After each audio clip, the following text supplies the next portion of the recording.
You know, Alice and I are always looking to be more healthy, and we were just talking about how fasting is one of the best ways to do that. But it's so hard. But the great thing about Prolon is that's not what you're doing. It's not that you're not eating for 5 days. Instead, you're using their science-backed program to convince your body you're fasting. You guys, this 5-day program really is amazing. It comes beautifully packaged and it does all the thinking for you. Each day is its own box. And by following their program, I know I just feel so much better. And I can't wait to experience Prolon Next Gen and continue to see results. For a limited time, you can be first in line to experience the new Next Gen at special savings. Prolon is offering the Prosecutors listeners 15% off site-wide plus a $40 bonus gift when you subscribe to their 5-day program. Just visit prolonlife.com/prosecutors. That's PROLONLIFE.com/prosecutors to claim your 15% discount and your bonus gift. prolonlife.com/prosecutors. Two sisters, one a respected TV producer, Jill Blackstone, and the other, Wendy. She was disabled, nearly blind and deaf, and Jill had devoted herself to taking care of Wendy. Jill was her best friend, her sister, her everything. But the sister bond was shattered when Wendy and some of the sisters' rescue dogs were found dead in a garage next to a toppled-over barbecue grill. Jill says accidental carbon monoxide poisoning killed everyone. Police do not believe her. Police arrested Jill Blackstone for the murder of her sister. Investigators think it was staged to look like an accident. Who will you believe, especially now that a secret source has come forward with evidence never made public before? Jill was a good producer. There's no doubt about that. But would she produce murder is the question. Season 2 of Bad Bad Thing, The Blackstone Sisters, available now wherever you get your podcasts. I always say, show me a perfect family. I'll show you a family with secrets.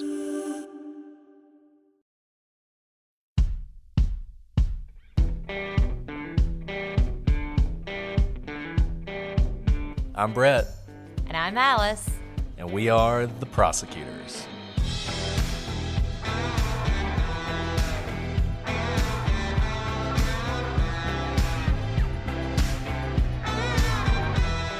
Today on the Prosecutors, always check your candy.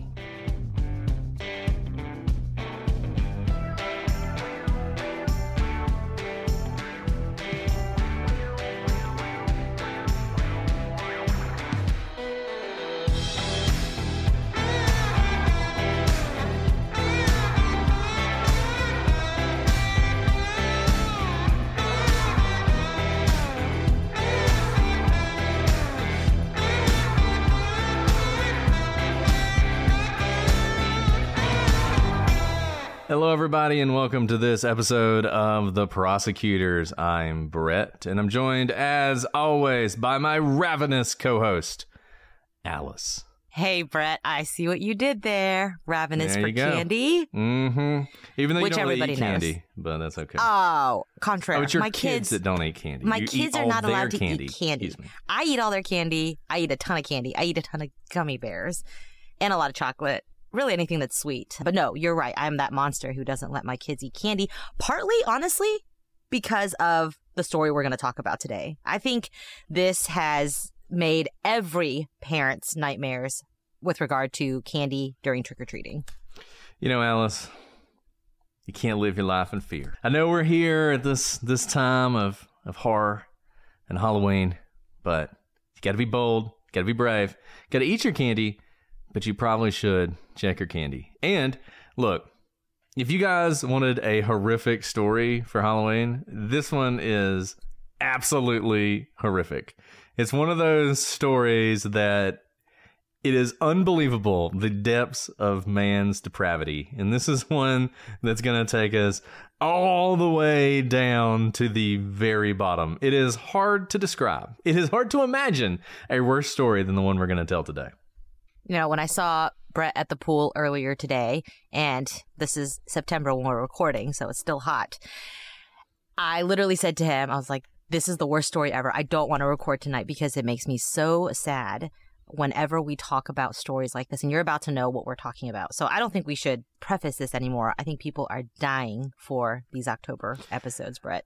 Well, I certainly hope so. I am curious, Alice. You come from a different culture, as a child of immigrants. You've talked a lot about how the fact you didn't speak English until you were in grade school. I'm curious, when you were growing up, was trick-or-treating something that you did with your family, or was that something you kind of missed out on? Absolutely went trick-or-treating, but not with my family, with like friends from school. And I absolutely did, because I did come from an immigrant household that was like, free stuff? Yes, we're absolutely going to go get it.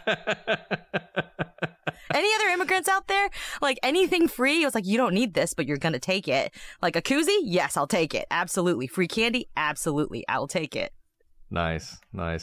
Yeah. When I was growing up, trick-or-treating was obviously something that we did a lot of.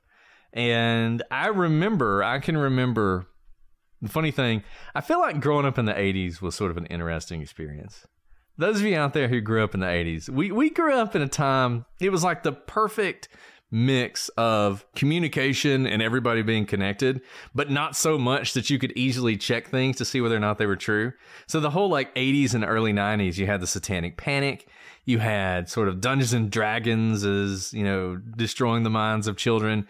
You had a lot of urban legends, like that people were putting razor blades in candy, or that candy was poisoned, to the extent that a lot of parents wouldn't let their kids go trick-or-treating. It became, sort of a instead of a fun, happy Halloween experience, it was something to be feared. They would run commercials on the television about this, like public service announcements, to make sure that you always checked your candy, because you never knew what was going to happen. And hundreds of children every year were being injured or even killed by candy. And there were, growing up in the South, we had a lot of sort of hyper religious stuff, and there were all these stories about Satanists, and that Satanists used Halloween to sacrifice children to their dark gods. And one way they would do it was through using poison candy. And this was sort of the environment that you grew up with. And maybe that continued into the 90s and 2000s, but in the 80s, it definitely was present. And one of the reasons, I think, is the case that we're going to talk about today. So with that, let's talk about the reality behind this urban legend. Before we get started, though, one other thing that I should mention, because as we did last year, we're going to be watching horror movies. And by we, I mean me and you, not Alice, who will not be joining us. I'll be watching rom-coms on a separate Twitter thread. And Come join me. Our selected movie for this week is Trick or Treat, which is one of the best Halloween movies ever made. I watch it every year, and checking your candy is part of that movie. So I think it fits in perfectly with what we're doing. And the way we're going to do it this year, last year we tried to watch them on Tuesday night because our episodes come out early Tuesday morning. But I think I'm going to move it to Friday this time. So if you're listening to this on the first week in October on Tuesday, this Friday, I'll be on Twitter. I'm going to watch this movie. I don't really care if anybody joins me, but I would love to have you along. So if you join me on Twitter, we will tweet about the movie and watch it together. And I will try and find a place for you to get it. When the hour arrives, I will tweet out some hopefully free places that you can watch it. We did that last year and we had a lot of fun. And we'll start it around probably 8 o'clock Central Time. So you got to do your conversions. We'll do 8:30 just to make sure my kids are in bed, because I don't want to scare them with all these dark horror movies. So 8:30 this Friday, join me on Twitter. We're going to watch Trick or Treat. It's an amazing movie. If you hadn't seen it, you're absolutely going to love it. So with that, anything else you want to say, Alice, before we go ahead and start? No, I hope you have fun watching the movie without me. I will not be watching. I know you won't, Alice. Maybe one day. Well, this story takes us all the way back to Halloween night, October 31st, 1974. And it is a harrowing Halloween tale that sounds like something out of a horror movie or one of those urban legends we've talked about. Poisoned pixie sticks and the tragic death of an 8-year-old boy who led locals to dub the monster we're going to talk about today the man who killed Halloween. And this man, his name was Ronald Clark O'Bryan, and he appeared to everyone as your typical American family man. He was a Texas native who has been described by various programs that have covered this as a, quote, good Christian man and an above-average father. Above average, that's what a lot of us shoot for, and that's what he was. He wasn't great. It's not exactly the thing you put on like a tombstone, but I do like that it's above average, not just average, not below average, but above average, not stellar. Yeah, clearly not stellar. Clearly not stellar, and he's going to show that even above average was far too great an honor to bestow upon him. And he was actually born in October 19th, 1944. After marrying his wife, Deneen, the couple bought a home in Deer Park, Texas, where they welcomed 2 children, Timothy in 1966 and Elizabeth in 1969. By 1974, Ronald was working as an optician, and in his spare time acted as a deacon at the Second Baptist Church, where he also led a bus program and sang in the choir. Life for the O'Bryan family was good, or so it seemed. Everything seems perfect. We talk about this a lot. In a lot of these cases, particularly when you see some sort of family dynamic, everything seems perfect until it's not. You have that sort of, obviously in the 1960s, they didn't have Facebook, but it's that idea, right? The perfect Facebook life. You are projecting to the community, to your friends, to the people in the church that everything is fine, everything is wonderful. And it's this kind of situation that always leads people to say, I never saw it coming. He was amazing. He's the last person I would suspect. And yet there are often things bubbling up below the surface. But it's so interesting in this case, it's not only perfect to the outside world, they're very connected to the outside world. This is not an insular family who shut their doors and no one could see inside their homes. Being a deacon at a church, especially, the Second Baptist Church in Texas is going to be one of your big churches that a lot of people go to. It's going to, draw a lot of the community members, and deacons are really, in terms of social hierarchy, relatively high. And so this is not a shutaway family. This is one pretty much living out in the community. And that's a really good point. And Alice is from Texas, and she knows this well. And my understanding is Texas is a lot like Alabama. Everybody typically goes to church. Church is a huge part of the community. Being a leader in your church is really important. It's something people aspire to. And look, he appears to be sort of the perfect father and head of a family. And I'll say this. We're going to talk about some really bad things.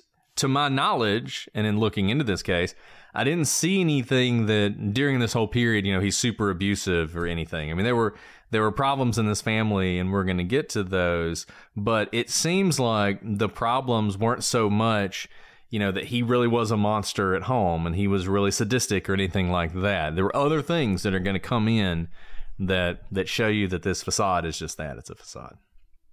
And so, as you can probably tell where this conversation's going, in actuality, this was little more than an elaborate facade. Ronald had been fired from 21 jobs over the past 10 years and was on the fast track to losing another after being accused of stealing from his current employer, Texas State Optical.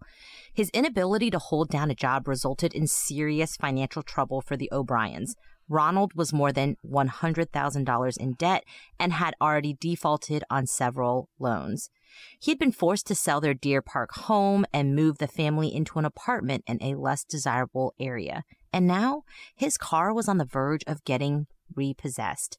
In a desperate attempt to solve the financial problems he created, Ronald devised a sickening plan to get some quick cash. A life insurance scheme in which his own children were the targets. And we're going to go through this scheme and talk about it. But one thing I want you to pay attention to is how ham-fisted, poorly planned, and obvious this was. Because, and we talk about this a lot, there is this thought out there that killers are, they're like in the movies where for the first hour and a half of the movie, the killer is so devious and so smart, the police can't figure it out, and they're ever going to catch a break. And then finally something gives and they're able to unravel his dastardly plan. But in reality, most criminals are, idiots is probably a strong word, but their plans are not super sophisticated, and their motives are not what you as a good, decent human being would expect. And just because, when you're looking at other cases, if you see other cases and you see someone do something And it seems like a really stupid thing to do.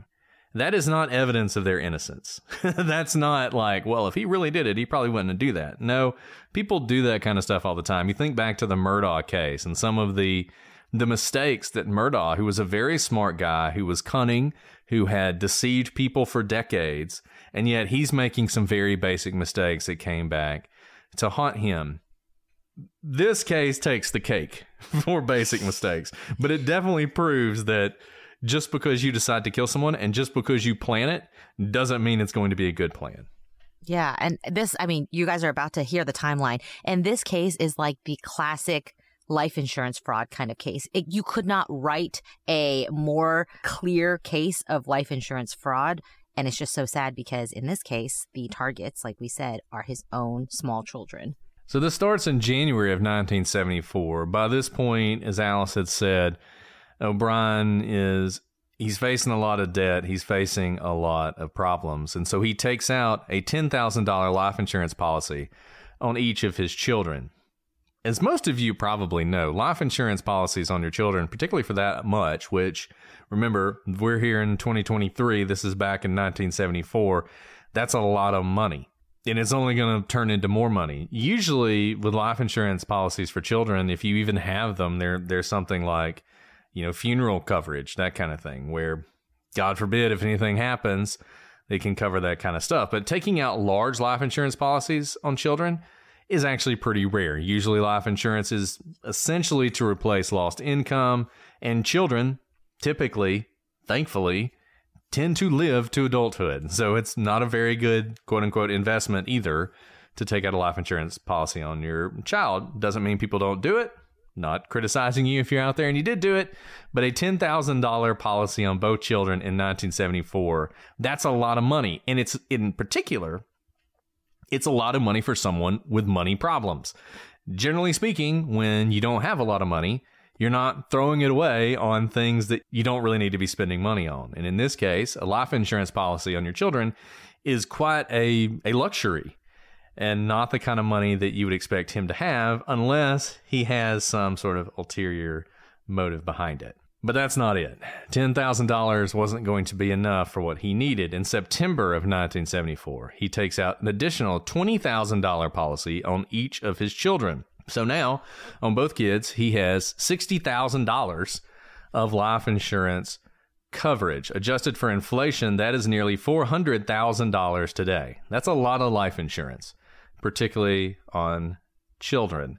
And, one thing that's interesting about life insurance policies and life insurance companies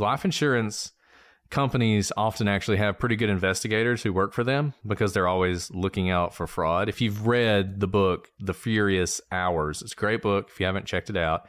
It's about Harper Lee. After she wrote To Kill a Mockingbird, she actually got into true crime, strangely enough, in part because of her friendship with Truman Capote, who wrote one of the first true crime books, the first true crime book I ever read, In Cold Blood, which really started me down the true crime path. So if you haven't read In Cold Blood, definitely read it. It's great. And she was looking for a similar story.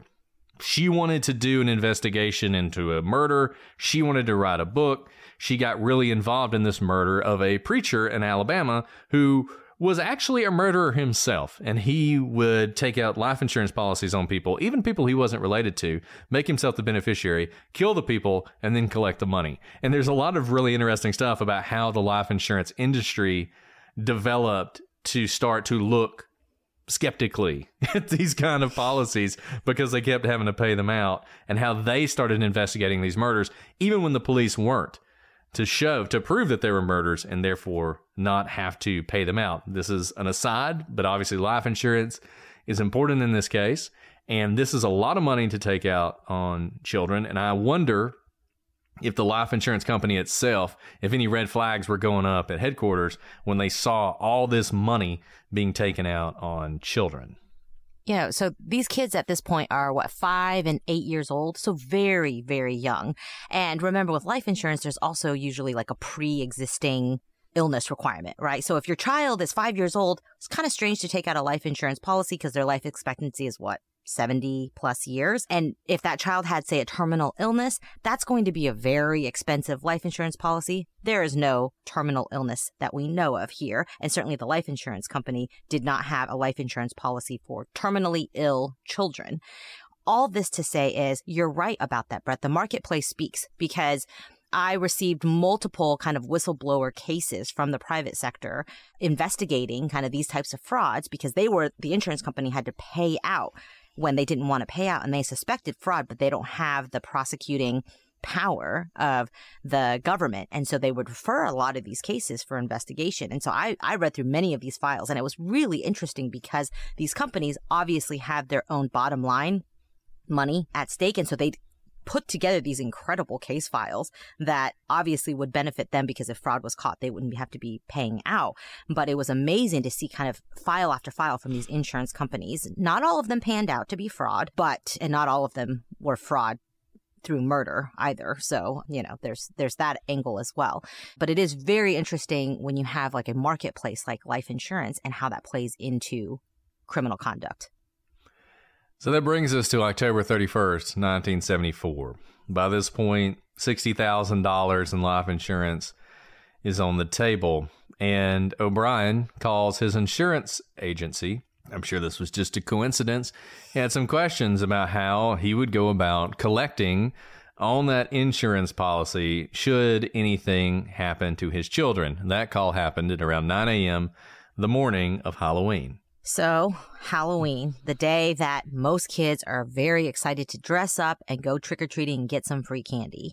Nothing was different for the O'Bryans' home. In the early evening, the O'Bryans are having the early dinner with their friends, the Bates family, at the Bates home in Pasadena, Texas. The two families had previously been neighbors, and this was a chance for everyone to get together again following the O'Bryans' recent move. After dinner, Ronald Clark O'Bryan takes his two children, Timothy O'Bryan and Elizabeth O'Bryan, trick-or-treating in Pasadena. And he's accompanied by his friend, Jim Bates, and Jim's two children. The group knocked on the door of one home without any lights on. After receiving no answer, the children moved along to the next house. And you should note, these kids are pretty small. His kids are 5 and 8. Those of us who've gone trick-or-treating with young children, that walking long distances is not a fun activity with small children. So they don't hit a ton of houses. And I think this was even a drizzly night. It's not the greatest night for trick-or-treating, but that's not going to deter kids who really want free candy. But this home does stick out because no one answers the door. The group moves on, but Ronald actually stayed back to try knocking again. A short while later, he rejoined the group with 5 21-inch pixie sticks, a Halloween favorite. I remembered eating pixie sticks as a child. Really, it's just pure sugar with like a little bit of food coloring in it. I love pixie sticks. I would take them. After this story. I would take them and get like a little plate and just pour them all out on the plate and have like a big pile of them. And then you snort them like cocaine, basically. Not through my nose, obviously, but just like suck it all up. So I love them. I love pixie sticks so much. Do you still like pixie sticks as an adult? I still like pixie sticks. Oh, yeah. It really is for just sugar has pure never sugar. dimmed. Okay. Truly, those of you who may not be listening in the United States and may not have heard of pixie sticks, which I think is the brand name of it, it's like a straw, really a plastic straw. I guess there's paper ones too, paper or plastic, and it's filled with sugar. And they're ostensibly different flavors. Like the purple sugar is grape, the red flavor is cherry, but it's all just straight sugar. Some like tanginess. It has flavor, but the point is it's little grains of sugar, and it's not disguised. It really is just little grains of sugar. And usually it's like either stapled or taped at the top. And I remember this as a child, you rip off the top with your mouth because it was typically like paper. And then you just guzzle it. Straight sugar, and you usually pour the whole straw worth of sugar straight into your mouth. So he comes up with these 5 pixie sticks, and Ronald told the kids that someone was home after all and handed a pixie stick to each of the 4 children. He would later give the last remaining pixie stick to a boy in the neighborhood that he recognized from church. So overall, all these 5 pixie sticks were distributed to kids, 2 of whom were his own children. And, when you know what's going to happen, This is just the amount of evil involved in this action. To have these 5 pixie sticks, to give them to your own children, your friends' children, and then just a random child from your church. That you recognize from your church. Not even a purely random child. Yeah, it's amazing. And we'll continue. For those of you who are not familiar with this story, we'll continue so you can see just how evil this is. So they continue their trick-or-treating. They don't eat the pixie sticks at the time. They go around the houses. They're collecting their haul. I believe Timothy, Ronald's son, I think he was dressed as a skeleton that night.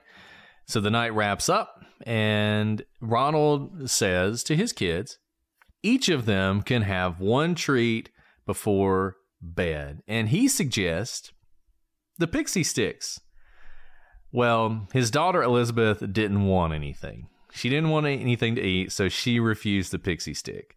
But Timothy, his son, is all about it. He goes straight for the pixie stick.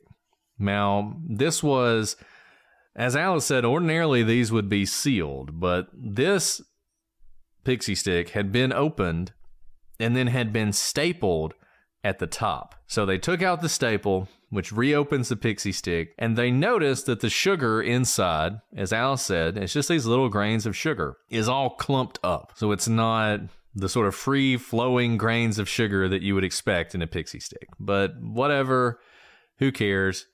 Timothy goes ahead and eats the pixie stick.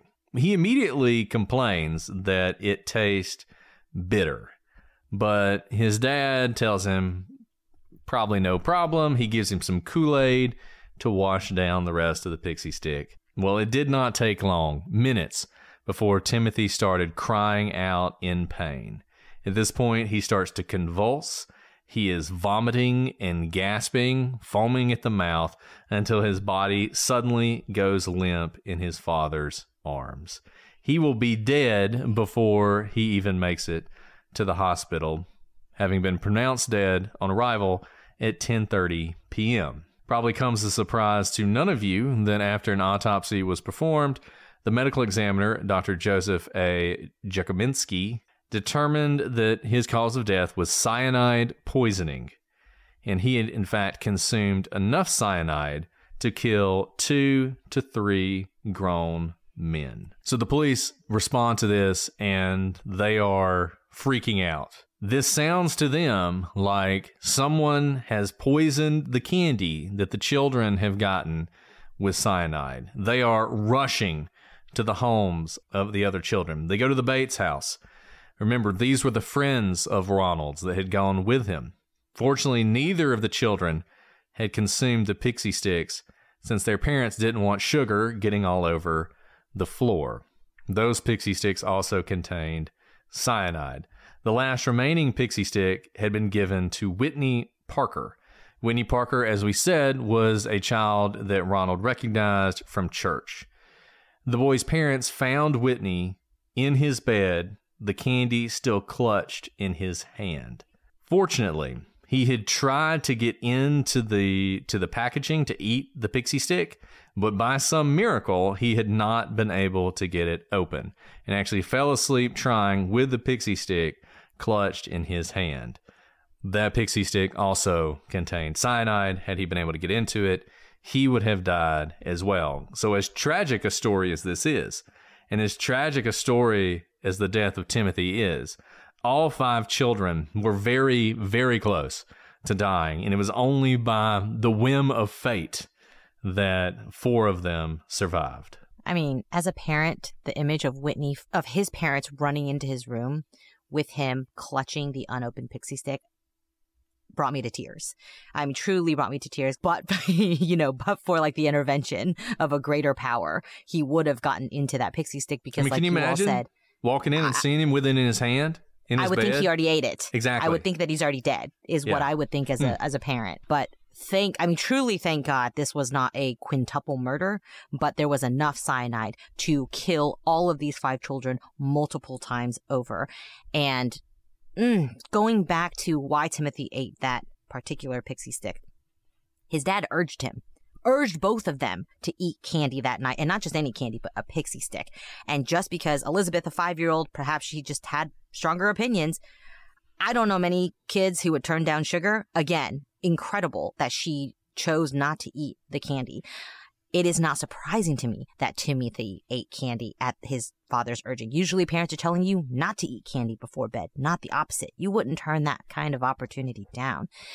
And the fact that he passed away so quickly, it must have been an incredibly painful death with the amount of cyanide that was in that pixie stick. I mean, this is not a go quietly in your sleep sort of murder. This was a horrific, no chances taken. It will absolutely kill your child. And he was making sure his child ate the candy immediately, and it was going to be painful, and there was going to be no coming back from it. They couldn't get to him fast enough. No one could have pumped his stomach fast enough for him to live. Yeah, the advantage of cyanide is that it definitely will kill you. The disadvantage is it is not a pleasant way to go. And, yeah, it's just... It is amazing. It is amazing that anyone would stoop to this level. But at this point, all the authorities know is a horrible tragedy has occurred, and one that mirrored the fears of parents across the country. And every dark story that anyone had told about Halloween suddenly is coming true. And as horrible as Halloween night was, I think what happens next is so incredibly heartless. The very next morning on November 1st, just mere hours after Timothy died, Ronald O'Bryan called the insurance agency to collect the payout associated with Timothy's death. Later that morning, O'Bryan escorted police along the route they had walked for Halloween. But he said, conveniently, he was unable to remember what house he got the pixie sticks from. He told police that he never saw the face of the person, and what had happened was that an arm had just emerged from a doorway and handed him the 5 pixie sticks. And look, I mean, this is like a bad horror movie, right? The darkened house. The kids are all trick-or-treating. The darkened house. You can imagine as they're looking on it, there's sort of ominous music, and he goes up and knocks on the door, and nobody answers. And maybe he's even turning around to leave, and suddenly the door opens, but there's no light from the inside, and a hand reaches out with the pixie sticks, and he takes them. I mean, the story he is telling is cliche. It's an urban legend. I mean, it sounds like an urban legend. Even if this exact story hadn't existed before November 31st, 1974, it's told as if it was an urban legend. You can absolutely see this and understand what's happening, especially in the midst of the panic that you were talking about at this time. And Timothy's death was so sudden, so devastating, and he is laid to rest on November 2nd, 1974 at Forest Park Cemetery. O'Bryan sang a hymn for the funeral, which brought the crowd to tears. At this point, everyone just is feeling for the O'Bryans, right? They are feeling for Ronald. He's just lost his young son to this horrendous, unimaginable horror from Halloween, which should have been a joyous evening of candy and frivolity, but instead turned into a devastating loss of his son. But some people at the funeral felt that something was off, and several attendees thought that O'Bryan was acting strangely. Jim Bates noted that Ronald seemed oblivious to his son's casket, even walking into it at times as if he couldn't see, his dead son's casket right in front of him. Some family members recall that Ronald became irate when they did not want to stay up late and watch a TV broadcast performance of the song he had performed for Timothy. Obviously, we talk a lot about behavioral analysis and how everyone reacts differently in very stressful situations. I would absolutely put losing your 8-year-old son in that category of I have no idea how you would respond. And I think everyone would respond differently. So a lot of this may be post hoc. People are like, I did think that was a little bit weird that he was acting that way. Someone who's innocent may be acting that way because they're in such utter shock that their child is gone. But it is strange that, he takes center stage in his son's funeral by singing the hymn that is, bringing everyone to tears. And that's not enough. It's clearly the song, at least in this retelling of it, is not for his dead son. seems like it's still about him because he wants to then watch the hymn that he sang and wants other people to enjoy watching him on, you know, the news afterwards about what a great song he sang. Which is perfectly consistent with the kind of person that he turns out to be. The next couple days, November 3rd and 4th, it's only been a few days after the death of Timothy, but the police are starting to grow suspicious and frustrated with Ronald. It seems like he is absolutely incapable of helping them find the person who killed his son and tried to kill 4 other children. So they say, let's go for another walk along the trick-or-treating route and see if this time anything sparks your memory. Miraculously, Ronald's memory does return to him, and he is able to point officers directly to the home that gave him the poisoned pixie stick. At the time, the owner, Courtney Mellon, was sitting on his front porch, and the police quickly zoomed in on him as their chief suspect. On November the 4th, they actually arrested him in front of all his co-workers at William P. Hobby Airport in Houston. And I gotta say, probably not the most shining moment for the police when they arrested this guy. I mean, I realized it was probably very difficult to believe that Ronald had anything to do with this, but I think maybe arresting Mellon might not have been a little aggressive on the part of the police. But they do so. They arrest him, they take him in, and they interrogate him. But unfortunately for Ronald, he ends up having an airtight alibi. In fact, he had been working at the airport the night of Halloween and had not been home that night, which was confirmed by timesheets, which, as we know, are always the essential element of any good alibi, and his colleagues. So barring any kind of conspiracy theories anyone wants to launch about Mr. Mellon, he was eliminated as a suspect in these murders. Did you know that parents rank financial literacy as the #1 most difficult life skill to teach? Meet Greenlight, the debit card and money app for families. With Greenlight, you can send money to kids quickly, set up chores, automate allowance, and keep an eye on your kids' spending with real-time notifications. Kids learn to earn, save, and spend wisely, and parents can rest easy knowing their kids are learning about money with guardrails in place. Try Greenlight risk-free today at greenlight.com/Wondery. Ryan Reynolds here from Mint Mobile with a message for everyone paying big wireless way too much. Please, for the love of everything good in this world, stop. With Mint, you can get premium wireless for just $15 a month. Of course, if you enjoy overpaying, no judgments, but that's weird. Okay, one judgment. Anyway, give it a try at mintmobile.com/switch. Upfront payment of $45 for 3-month plan, equivalent to $15 per month required. Intro rate first 3 months only, then full price plan options available. Taxes and fees extra. See full terms at mintmobile.com. This is a mini meditation guided by Bombas. Repeat after me. I'm comfy. I'm cozy. I have 0 blisters on my toes. And that's because I wear Bombas, the softest socks, underwear, and t-shirts that give back. 1 purchased equals 1 donated. Now go to bombas.com/Wondery and use code WONDERY for 20% off your first purchase. That's bombas.com/Wondery and use code WONDERY at checkout. .com. Craving your next action-packed adventure? Audible delivers thrills of every kind on your command, like Project Hail Mary by Andy Weir, where a lone astronaut must save humanity from extinction, narrated with stunning intensity by Ray Porter.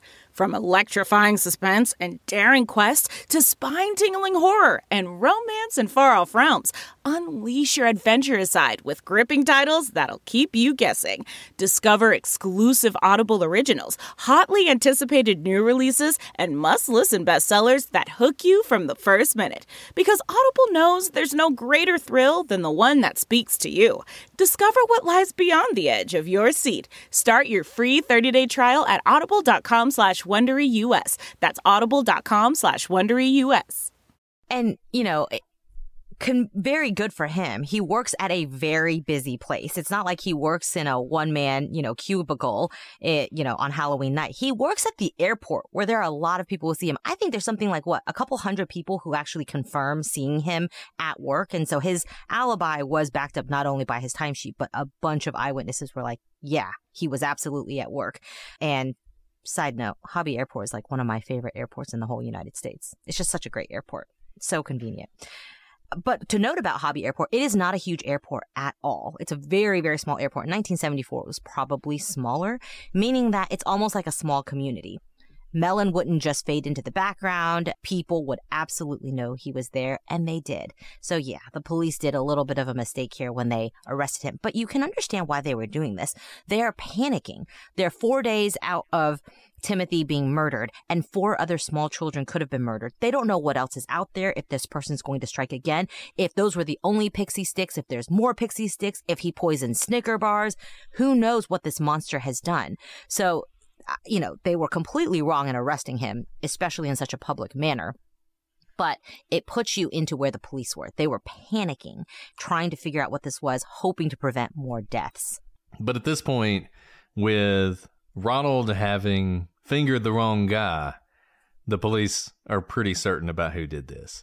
And the next day, November 5th, 1974, they arrest him for the murder of his son. They charge him with 1 count of capital murder and 4 counts of attempted murder. And in those days, even though they went ahead and arrested Mellon, in those days between Halloween, they had actually uncovered a mountain of circumstantial evidence against Ronald. They discovered those financial problems we talked about, and they learned about the multiple life insurance policies taken out against his children.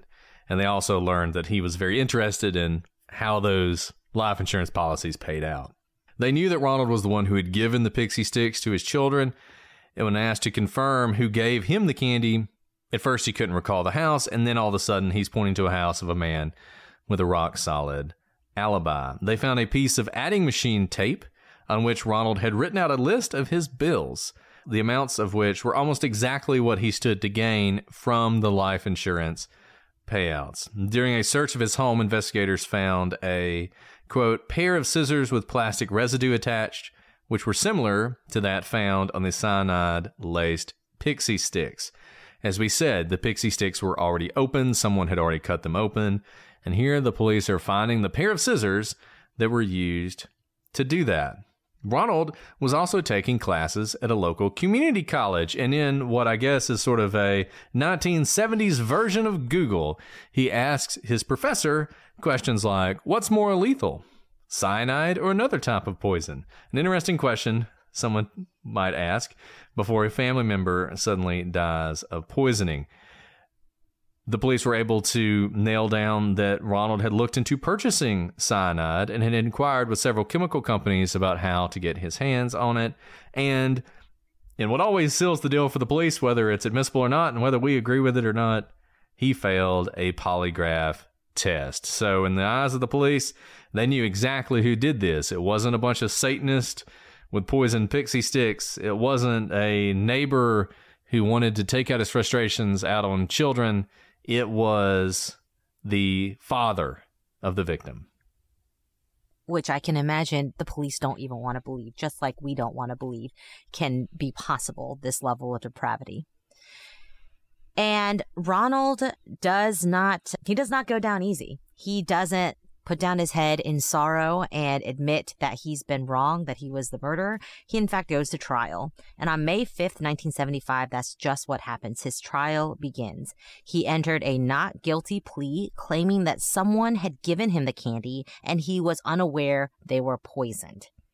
On June 3rd, 1975, so this is a long trial. This is a month-long trial of probably just horrendous. The entire tone of the trial must have just been horrendous when you have the murder of a small child, and that small child is the defendant's own child.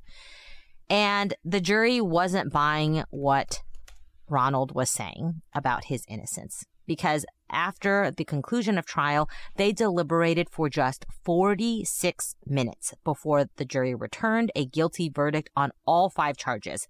1 charge of capital murder, and 4 counts of attempted murder. 71 minutes later, so just a little bit longer than what they deliberated for guilt or innocence, or guilt or acquittal, the jury sentenced Ronald to death by electric chair. Those of you who may not know, Texas does have the death penalty. And in this instance, the jury was the one to determine whether the death penalty applied. And they apparently had not a lot of problems in saying, yes, it should.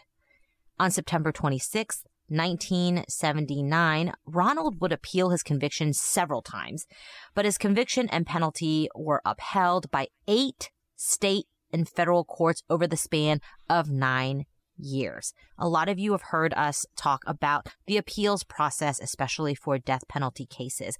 Every type of appeal is available for death penalty. We want to make sure we get it right. Obviously, it is the ultimate punishment. And this just shows you how long the process takes.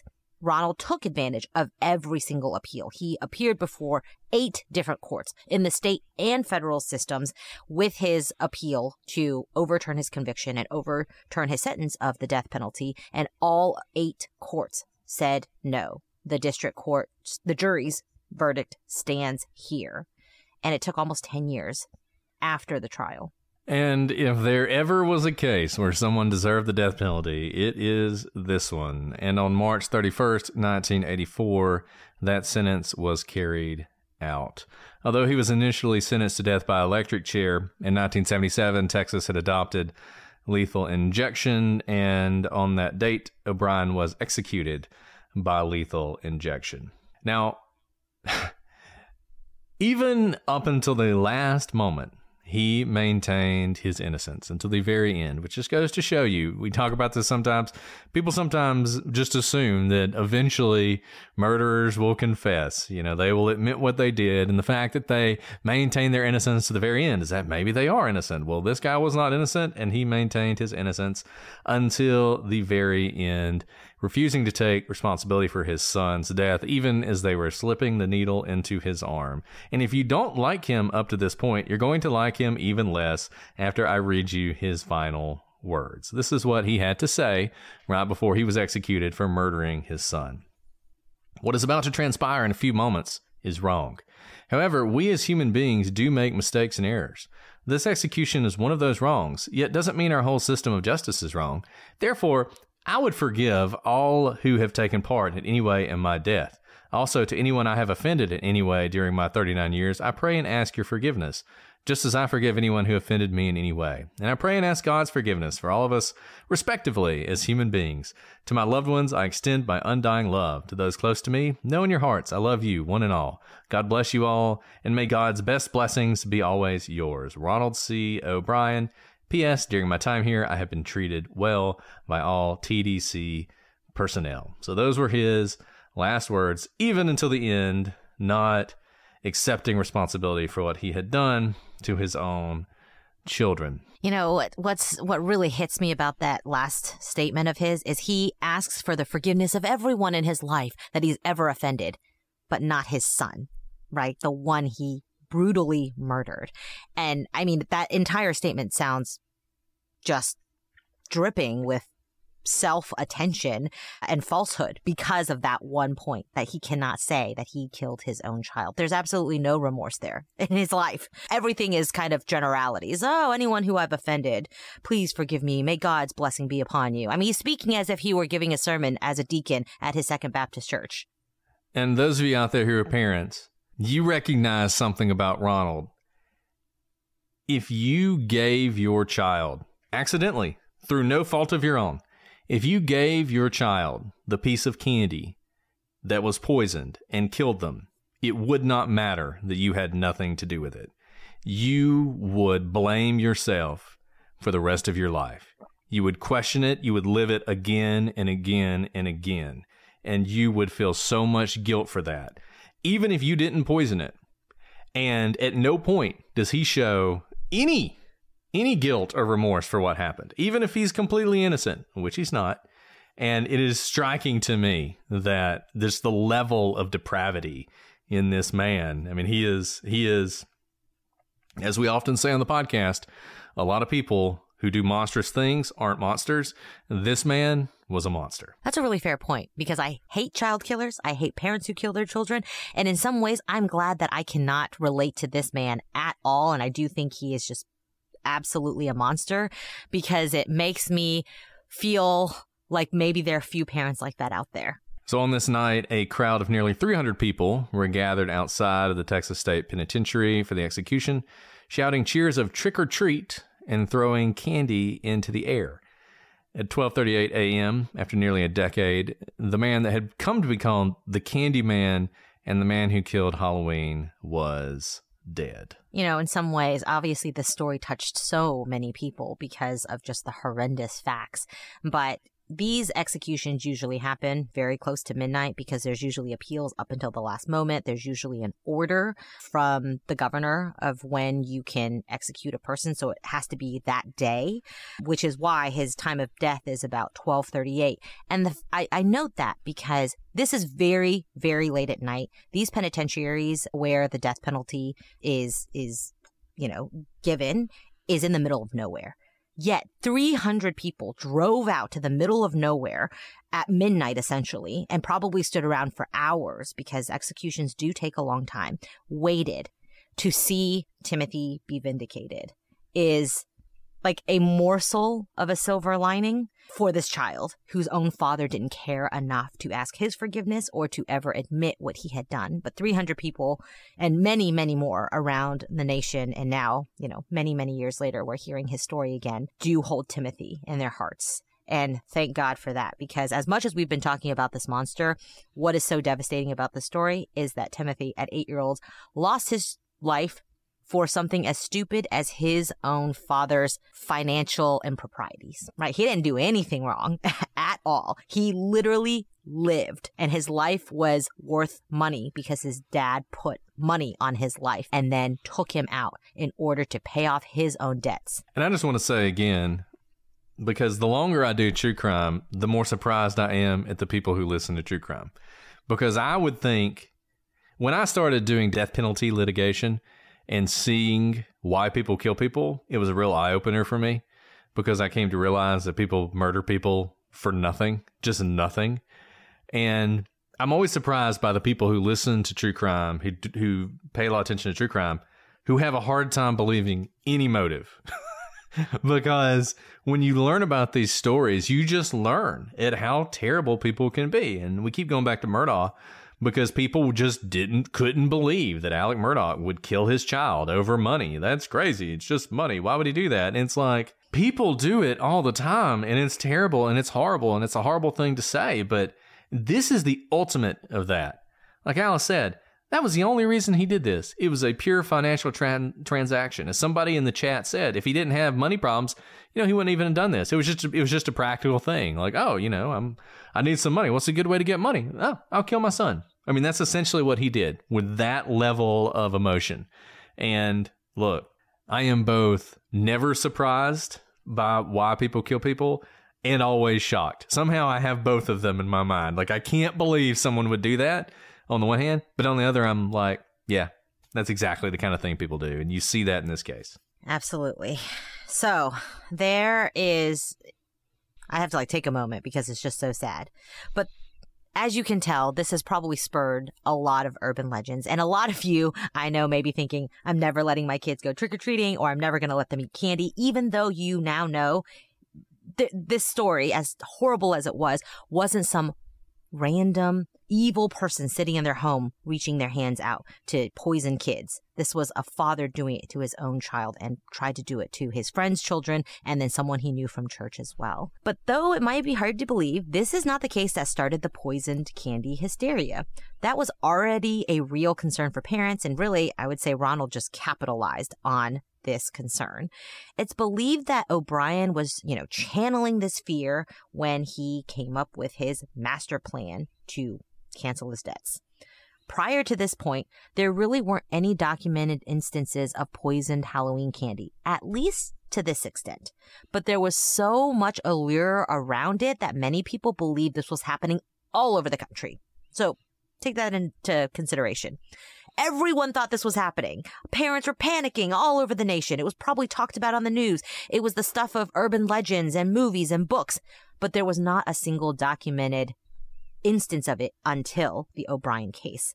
And, before the O'Bryan case, it was such a panicking event, despite the lack of evidence.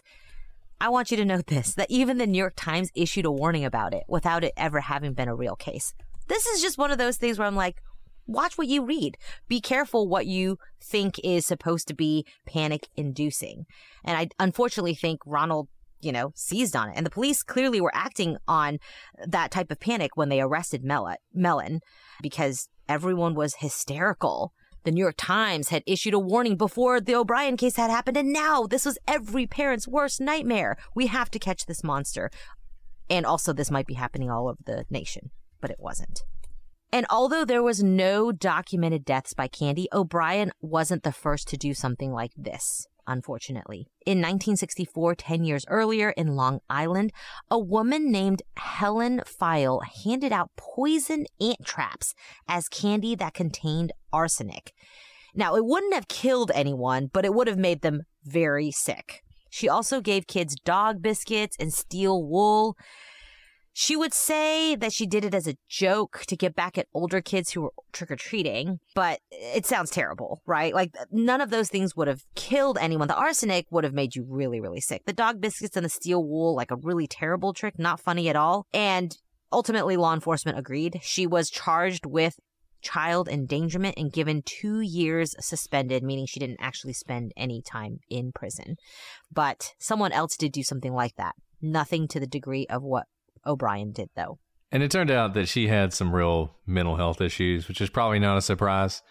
And I think that's one of the reasons that the police did not throw the book at her. Like she handed out these ant traps, but no one actually would have eaten them. They were very clearly ant traps. So just a weird little event that happened in Long Island and helped to sort of spur this urban legend that's growing bigger and bigger that Ronald is eventually going to tap into when he commits his own crime. And there's one other case that might sound like something like the O'Bryan case, but you'll see that it doesn't even begin to touch the O'Bryan case.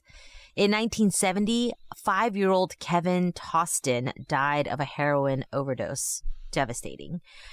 And when his Halloween candy was investigated, it was found to have been sprinkled with heroin. But police investigation revealed that Kevin had gotten into his uncle's heroin stash and accidentally poisoned himself. The family then sprinkled heroin on the candy to try and throw off the police, lest they all get in trouble because there was heroin around this child. Terrible. By the way, this is going to be like a JonBenet callback. For those who think that the parents maybe found JonBenet dead and then tried to cover it up. In this instance, they had nothing to do with the child, manipulating him or anything like that. They did something really stupid, sprinkling heroin on his candy, because I don't even think that's the way you would ingest the heroin to be able to overdose. So I think the police were already on them to begin with. It was very stupid of them to do that. And I can't imagine trying to cover up the investigation for your child's death. I guess it would be less bad if they knew why he died, which was that he got into his uncle's heroin stash. But it sounds very stupid and not thought out at all. But they did not have anything to do with Kevin getting into the stash, Kevin dying, not rendering aid when he was overdosed and dead. They just didn't want to get into more trouble, I guess, with CPS coming. See, the police would have known this was some sort of hoax, because no one's going to take their drugs and sprinkle it on kids' candy. There's just, people don't. Precious. People don't typically just give their drugs away. That's not the kind of thing you do. And whenever you see those stories about they're giving kids acid, no, they're not, because they would want to take the acid themselves. No prank is worth however much it would cost for the heroin or the acid. And this was not the last time this happened, as we're going to talk about. But after the O'Bryan case, even though it turned out to be his dad, people lost their minds. They went absolutely crazy. Hospitals started offering to x-ray candy. Public service announcements ran every year. States passed specific laws with enhanced penalties for poisoning candy. Some communities canceled Halloween altogether. In 1988, the New York Times reported that strychnine had been found in candy in New Jersey. Upon further investigation, it turned out to be cornstarch. Yes, not strychnine. But these are the kind of stories that are going to get people inflamed. You know, right now, every Halloween, now that I think about it, this last Halloween, now that we have like kids, you know, old enough to go trick-or-treating, we still get an invitation to go trick-or-treat at the sheriff's office downtown because of fears of poisoned candy. I mean, that exists really because it's a safe place to get your candy and know where the candy came from. And so this really persists into 2023, really because of all of this fear, and this case obviously fed into it as well, even though this was not a stranger danger situation. In 1983, the National Confectioners Association decided to establish a hotline to report tampering with Halloween candy. And in all the years that this hotline ran, there was never a single reported example of a random piece of candy being poisoned or tampered with. So they're trying to nip this in the bud. We're going to give you a hotline. Nobody ever called the hotline. Or if they did, it was never a confirmed instance of actual tampering. So, you know, the lesson I think you can take away from this is don't, look, Halloween's great. It's a lot of fun. Don't get caught up in this stuff. Check your candy. That's fine. This is just hysteria. Be safe. But this is hysteria. There aren't people out there. There aren't Satanists out there poisoning your children's candy with strychnine or anything else and murdering them. This case has caused a lot of that hysteria. But remember, at the end of the day, this is nothing extraordinary, really. It is a person murdering someone else for money. That's what it was. They chose to tap into this, into Halloween, and to use it, and it has been something that has horrified people ever since, but it is not probably something that you actually have to worry about. Now, one interesting thing, at one point, O'Brien's execution date was actually scheduled to occur on Halloween, but like most executions, it was delayed, and as we said, he was not eventually executed on Halloween, though that would have been some poetic justice. Well, that's a sad start to our October cases. Sorry. But as I've said, you know, October, this is true crime in its purest form. And, you know, a father killing his son, it's a horrible thing. And it just so happens that it happened on Halloween, but that's just, you know, that was his clever way to try and cover it up. And we talk about premeditation sometime. I mean, you talk about evidence of premeditation, the fact that he was so tapped into this, how he was going to do this, how he was going to pull it off. Yeah, from January. I mean, he was planning this the whole time. He's upping his insurance in September, and then Halloween comes, and he is ready to act. Look. You know, honestly, to be smart, I know we've talked about how he's not smart, and not all premeditated murders are premeditated in a smart way.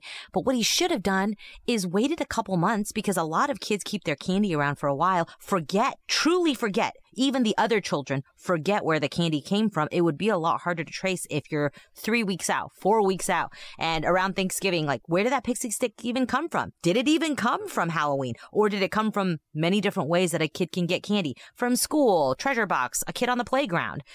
That would have been much smarter. But no, he was impatient. And that's what's so devastating about this case. Literally not another day could pass. His daughter didn't want to eat candy. He was forcing candy on his children because he needed to collect money ASAP. And not a couple weeks could pass by. I mean, truly, This is a monster, right? You wonder how upset he was that his daughter wouldn't eat the candy. That halved his take home. Yeah. It truly did.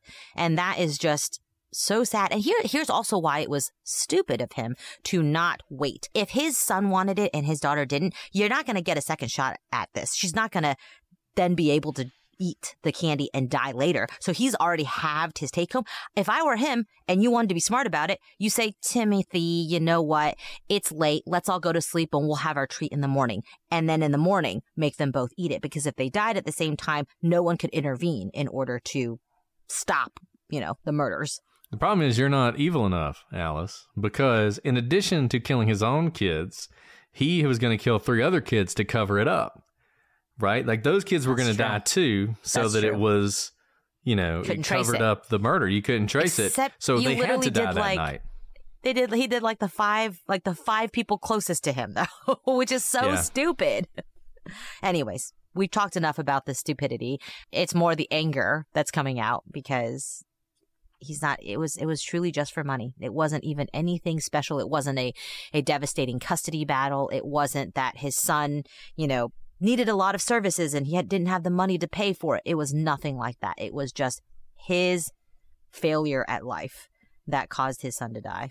Well, look, I'm not going to say I hope you enjoyed this one because it's not very enjoyable, but I am interested to hear from you guys about your experience with Halloween and trick-or-treating and checking your candy. And I'm sure there's so many of you out there who are saying, well, they say it never happened, but I knew a kid whose brother's cousin found a razor blade in his Snickers bar. So there you go. And those are probably the kind of stories that we're going to get. But I would love to hear your story of all the adulterated candy that happened in your community and how there was some kid who was poisoned down the street. They never found the murderer because they probably were a member of some sort of satanic organization that was murdering children. But send us those stories. We'll relay them at a later date. prosecutorspod@gmail.com, @prosecutorspod for all your social media. Hello to those of you watching on YouTube. And so happy to have so many people joining us tonight live to hear this really sad story, this great October story that we're actually recording in September. For all of them, Halloween is starting early. They are so lucky. Well, Alice, do you want to answer a question to try and lighten the mood as we sail off? Always. Okay, let's see. We got so many questions lately. We should answer some of these. Okay. Okay, Alice, this one is directed at you, but I'm going to answer it as well. So, though I can't answer the specific question, but I'm going to answer it with my own answer. All right. Okay. This is from KB Audit This. And KB wants to know, when you were at Yale, what was your favorite pizza place in New Haven? Sorry. Oh, okay. So those of you who don't know, New Haven is like, the pizza debate of Pepe's versus Sally's. But there's also like other great pizza places like Bar Pizza. And apparently the hamburger was invented there, Louis Hamburger. And like you get yelled at if you ask for ketchup or tomatoes or lettuce. I'm getting on a tangent. But between Pepe's and Sally's, I was always the Pepe's girl. And so the last time we went up to New Haven, I took my kids to both Pepe's and Sally's to see which one they would go for. No surprise that my 5-year-old refused all pizza and ate lentils. And my 3-year-old ate every pizza in sight. And he said, I love Pepe Sally's. I think he thinks they're the same thing. So I'm a Pepe's girl. But if you go to New Haven, you obviously have to have clam pizza. It's delicious.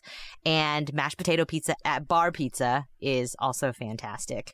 None of these are healthy, but who's trying to be healthy here? Was Yankee Doodle's still open when you were there, or had it closed? Is that a bar? Clearly it was not open, I guess. It was a restaurant. It was famous in New Haven, but it closed. It closed sometime after I went. Then it probably was closed. It closed in 2008, so you would have been. I got there in 2008. Wow. Just missed it. You just missed it. I got there fall of 2008. Yeah, it closed in January 2008. Am I that old? Okay. Oh, missed it by 9 months. Yeah, you did. It was great. It was a great place. They had great donuts. Great donuts. I don't know how their pizza was, but donuts were great.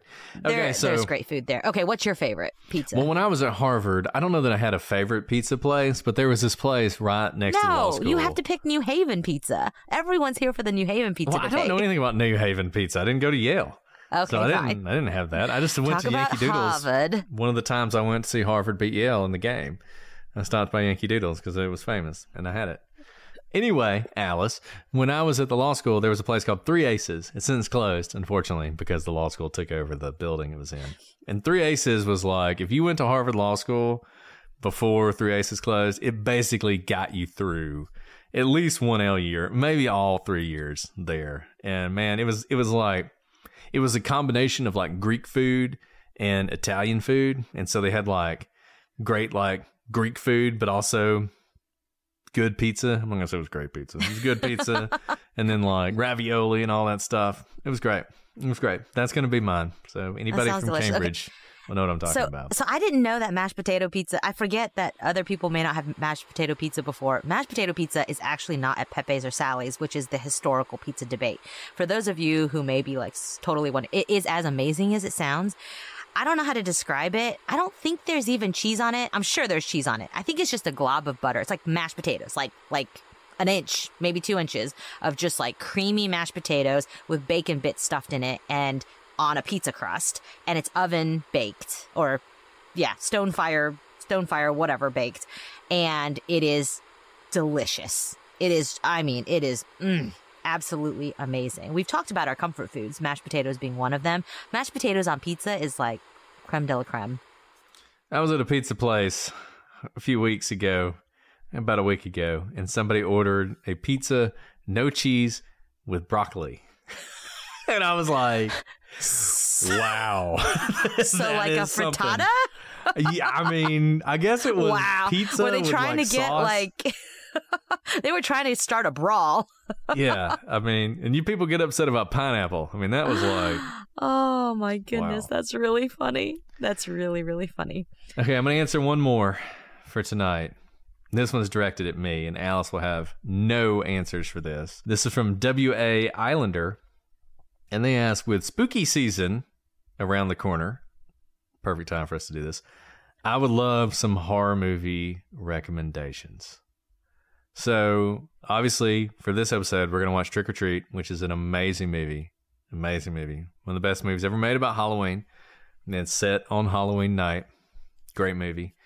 Obviously, the original Halloween is fantastic, too. Okay, so movies that you may not have seen. Session 9, which I recommend to everyone, is one of the best horror movies ever made. It's a low-budget horror movie. It is set at an abandoned insane asylum in Massachusetts, which has since been converted into condominiums. I kid you not. It was actually the basis for Arkham Asylum in the Batman comics, was based on this place. It's called Danvers. And Danvers State Hospital. It's set there. It is an amazing movie. You got to watch it. It is incredible. Session 9. Check it out. It will freak you out. I promise you. Some other good movies recently. I mean, I really liked The Babadook. I thought The Babadook was great. I really like Midsommar, however you pronounce it. But it doesn't really strike me as a Halloween movie because it's like a summer horror movie. The whole thing takes place during the daylight. So I don't know if that works for a horror movie or for a Halloween horror movie or not. Cabin in the Woods, amazing. Another movie I like to watch and watch often. Fantastic movie. One of the best horror movies ever made. Nightmare on Elm Street is one of my all-time favorites, the original. Look, there are parts of it that are dated, but it really holds up well. And let's see, what else? There's so many. I'm not going to lie. I don't like the words coming out of your mouth mean nothing to me. I don't know what these movies are. I've never seen them. I will never see them. I'm not going to Google them. I know. Tell me I'm not alone. It makes me sad. It makes me sad. Evil Dead, fantastic. No. Great movie. How do you have so many movies at your fingertips? Oh, I mean, look, I've seen so many horror movies. The problem is not that I don't have any; it's that I have so many in my head that it's hard to even narrow them down into like a few just incredible movies. I mean, look, I really like the Blair Witch Project. It was good at the time. It was so groundbreaking, and you kids today just don't understand because you guys grew up with found footage, and there's some great found footage movies, but like the remake of Dawn of the Dead. Really good if you like zombie movies. That's a good one. Obviously, 28 Days Later if you like zombie movies. It's like it all depends on like the kind of movie. Like, what are you looking for? When a Stranger Calls, really good, and sort of based on the Manson murders. So if you want to like connect it to true crime, there's always that. But yeah, I mean, there's lots of great movies. And somebody mentioned The Exorcist in the chat. You know, The Exorcist to me was just okay. I was kind of disappointed in it. Oh, shoot. Okay. And look. And I don't care. You judge me for this if you want to. I don't care. The scariest movie I've ever seen is The Ring. The Ring is the scariest movie I've ever seen. I've seen it one time. Don't describe in the movie please. theaters, and it just like I don't know. It haunted me for so long. And I don't even know if it works anymore because it's all about a haunted videotape. So I don't know if it works anymore because who People uses will be like, VCRs what's a anymore? videotape? But yeah, I mean, it was like, just like, really, really good. Terrifying. I don't know if it's any good now, but like at the time in the movie theaters when it came out, amazing. Just amazing. And the video to this day is still super creepy. Like if you just watch the video. I don't want to. Really I don't want to talk about it. While we're doing this, I do want to. Let's see if I can. So one thing I like to do, one thing I really enjoy. The problem with a lot of horror movies is they're too long. So, horror movies are all about the idea, really. And usually the idea, if you have an idea for a great horror movie, it keeps you invested for the first 60 minutes. 90 minutes is about the perfect time for a horror movie. The first 60 minutes are amazing, and then you got to wrap it up and it kind of falls apart, right? I mean, we've all been there. The monster's really creepy until you see the monster, and then you're like, not that great. So one thing that's really good, in my view, are shorts, horror shorts. So things that are like 20 minutes long. And people make a lot of these. There's a lot of independent things. And sorry, those of you out there who don't care about horror, I mean, you can just turn off the podcast because I could talk about this forever. But I do want to suggest a couple of these horror movie shorts because I have some that I am really into. I'm going to do like a reading of Little Women in our November episodes. You should do that. That sounds wonderful. Okay, so I'm going to give you some shorts. One of them is called Cargo, and it was so good that they made it into a full-length movie. But if you can find the short version of it, it's really fantastic. It's called Cargo. It's great. There's another one called The Jigsaw, which I really love. And it kind of combines a whole bunch of horror tropes together. All these are really short. I mean, we're talking 5 to 10 minutes. Like you can watch these very quickly. So check that out. The Birch. The Birch is great. And it became sort of a viral sensation when it came out. So you may actually have seen it. But if you haven't seen it, go find it. There's one called Don't Move, which is all about what happens when you mess around with a Ouija board and things go wrong. Really good as well. And then my favorite horror short, which is so good. And I could watch it over and over and over again. And I have. And every time you watch it, you will notice something new. It's called The Facts in the Case of Mr. Hollow. The Facts in the Case of Mr. Hollow. Absolutely amazing. One of the best horror shorts ever. You got to check it out. You will enjoy it. And, I'll probably suggest other good horror movies as the month continues. But that's enough to get you started. That should get you through next week. So next week, we'll have more horror movies. Do people not have jobs or families? Yeah. I don't know what kind of life you lead, Brett. The Ritual, that was a good horror movie. They came out recently. So. I feel vindicated that at least 5 people have dropped off the live since you've been talking about horror movies. Only 5 people, but those 5 people are my people. Yeah. Hell House, LLC, another great movie. And in fact, is a trilogy, and all 3 of them are good. I recommend all 3 of those movies. You'll enjoy those. Okay, that's enough. Sorry, guys. Like I said, I get excited when it's October. So, those of you who always say, listen to us read the phone book, we are putting you to the test. Find out whether or not it's true. Alice, is there anything else you want to add? Your favorite horror movie, perhaps? No, that people can listen to? Absolutely not. No horror movies over here. But thanks for ending it on that, because I do know a lot of people love your horror movie recommendations. Y'all have fun watching a horror movie trick or treat with Brett this Friday. I will not be there. I might start watching Christmas movies in protest. Well, there you go. You guys can watch Christmas movies with Alice. Santa's Sleigh. Santa's S-L-A-Y. I see what you did there. I gotcha. I gotcha. Okay, guys. Well, we'll be back next week with another story plucked from October. But I promise you it'll be true crime, just like this one was. As we always say, just because it happens in October doesn't mean it's not true crime. So I hope you guys will check it out. Until then, I'm Brett. And I'm Alice. And we are the Prosecutors.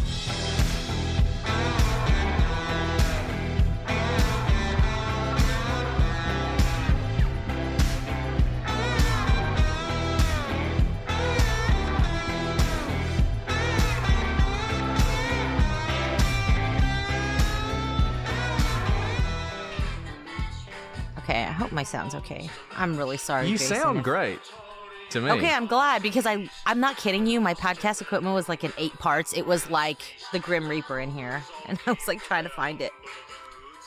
Okay. Oh, I gotta get a word for you, don't I?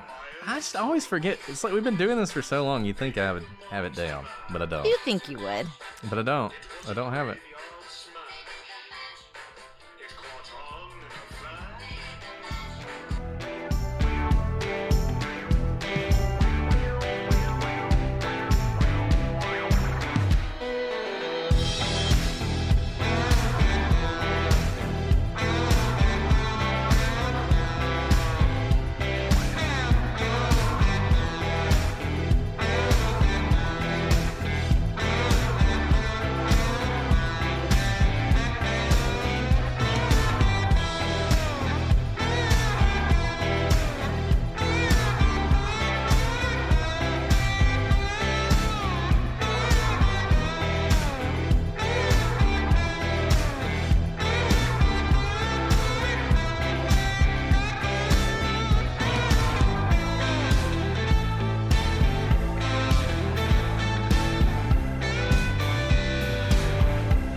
It is kind of weird to like be back on a live because I'm like, I realized I never knew how many people were watching because I wasn't signed in.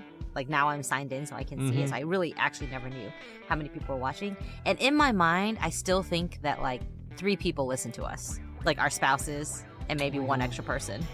And so it still boggles my mind that anybody listens to us. And Jason. Yeah. And Jason.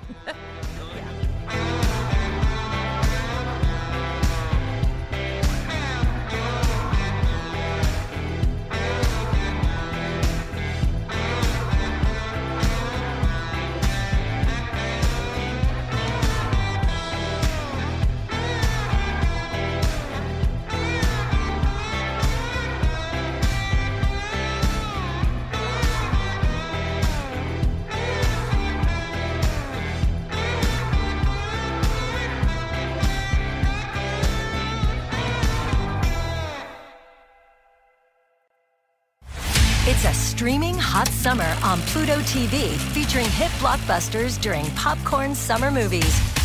Watch Mark Wahlberg try and solve a murder in 4 Brothers or go on an adventure with an Indiana Jones movie marathon. Plus, Pluto TV has hundreds of channels with thousands more movies available live and on demand. Download Pluto TV on all your favorite devices for free. Pluto TV. Stream now, pay never.